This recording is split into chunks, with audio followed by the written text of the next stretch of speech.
Eating intuitively without gaining weight is something most people would like, but unfortunately very few ever get to. So today I'm going to take you through step by step so you can avoid some of the common mistakes, stop tracking, and start eating intuitively.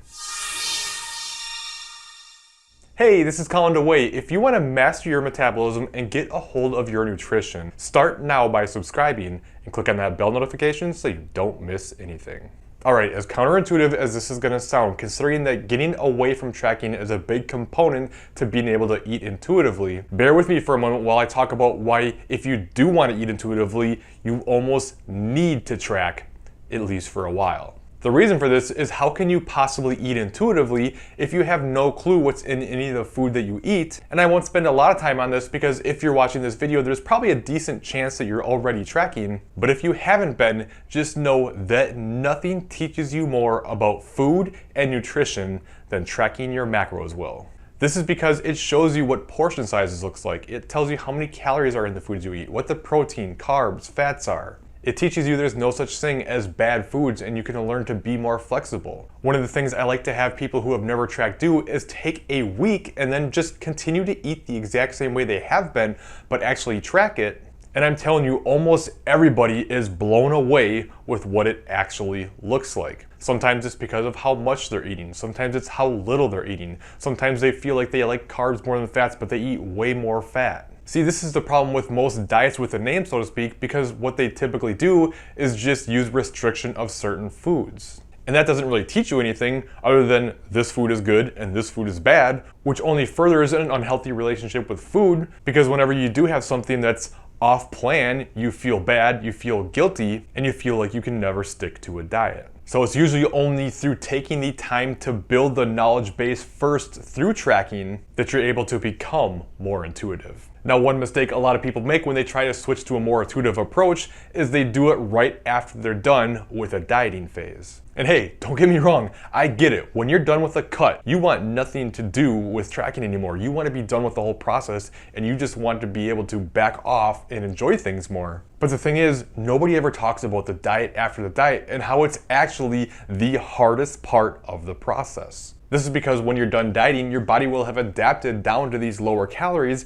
and your metabolism will slow down to account for this. Your hormones are going to be all out of whack, and this includes your hunger hormones, so you'll be tired, you'll be moody, you'll be starving, and you just want to be done with it. But the thing is, you can't trust your intuition here because your intuition is going to be to eat everything in sight.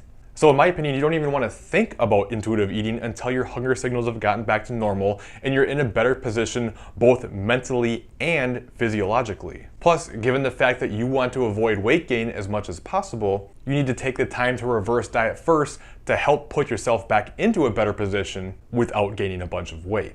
If you don't know what reverse dieting is, it's where you slowly and systematically increase your calories over time so your metabolism can pick back up again, but you can minimize the chances of extra body fat gain while also being able to enjoy more food.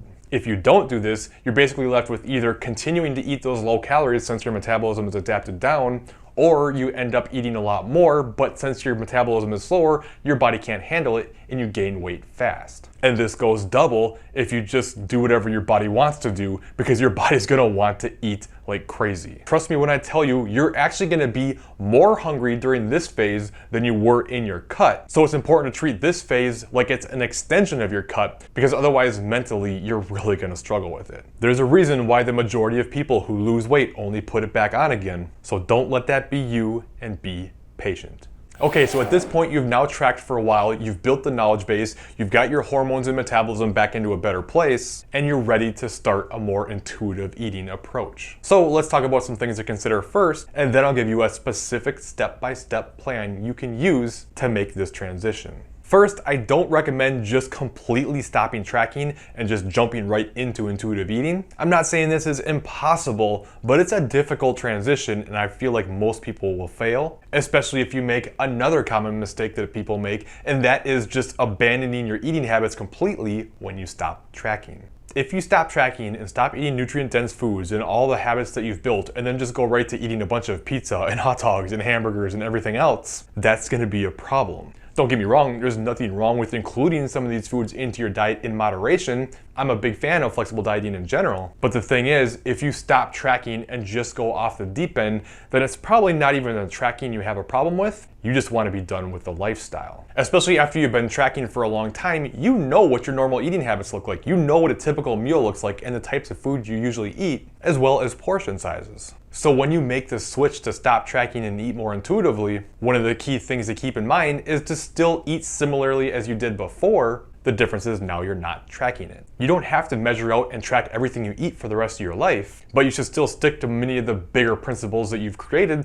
like including a good protein source with each meal, eating plenty of nutrient-dense whole foods, while allowing yourself to eat some treats and things that are less nutrient-dense in moderation. Now don't go anywhere, because I am gonna give you a step-by-step guide how to wean yourself off tracking, but quickly before that, I wanna give you another tip to set you up for success. And that is, make sure you don't stop weighing yourself, unless of course you weren't weighing yourself to begin with, because you can't detach your emotions from the scale. If you stop weighing yourself, how are you gonna know if you're truly in maintenance or not, or if you're potentially eating too much now that you're off your normal tracking? That doesn't mean being ruled by scale weight, and quite frankly, even though this video is titled Without Weight Gain, to me it's important to be okay with gaining some weight, because honestly, the leanest we get from a cut is very rarely sustainable. You just have to understand the difference between gaining a little bit of weight back and all the weight back. Gaining a little weight back is a normal part of the process, especially if you want to get your calories up to a more reasonable place. Plus, you have to understand the first couple of pounds are going to be things like increased glycogen storage and not body fat anyway. And to me, weight maintenance is more of a range, but I'll talk more about that later. That said, if you gain all the weight back, that means you've likely fallen into the all or nothing approach, which is a complete disaster because that mindset will always end in nothing, so you want to avoid that behavior. All right, it's time. Let's give you that step-by-step guide so you can stop tracking and start eating intuitively based on how well you think you can handle faster or slower changes. So the first step I would take when you know that your hunger signals are in a better place and you're ready to make this switch is to plan an untracked meal once per week. Typically, I'd recommend this meal be a day that you look forward to. Maybe if you and your significant other go out a certain day of the week. This way, it's a chance to show yourself that you can enjoy something and not lose it, and you can practice being more flexible without tracking. The key here is to not take untracked as go nuts and stuff your face because you're off plan. It just means get something you would normally get, or maybe something that you would typically like, and just enjoy it, be done without tracking it. So you treat the rest of your day the same and you continue to track. The difference is you're not aiming for any targets at the end of the day.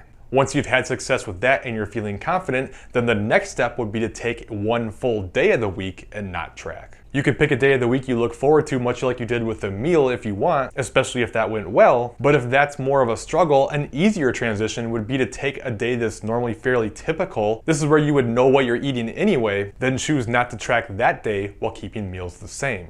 In fact, for some, this might be the easier first step instead of the untracked meal, and getting this done and then moving on to the untracked meal might be better for you. You kind of have to know what makes you tick and where you're at mentally with the process. From there, once you're able to handle that well, you just start doing more days of untracked and less days of tracked. If you want to ensure a smoother transition, it'll take a while, but take each week that you do well and then add one more day on the next week. So for instance, you would start with 1 day of untracked and 6 days of tracked, and then maybe do the weekend or 2 days of tracked and 5 days of untracked, and then 3 and 4 until you finally get to a whole week of untracked. But again, you don't necessarily have to take it this slowly, and if you're gaining confidence and things are going well, you could jump some days. You could do like 1 day, and then 3 days, and then 5 days, and then the whole week. And on the flip side, if you are struggling with things, then don't skip ahead and take some extra time where you're at. So if you're doing 1 day and it's a bit of a struggle, don't jump to 2 yet. Take an extra week at 1 day until you've got that down, and then go on to the next step. Now there is something important you need to understand about maintaining your weight, which I only kind of briefly touched on here. So make sure you check out this top video about how to maintain your weight after dieting. Otherwise, I think you'll like this bottom video. If you have any questions, please leave them in the comments below, and I'll see you at that other video.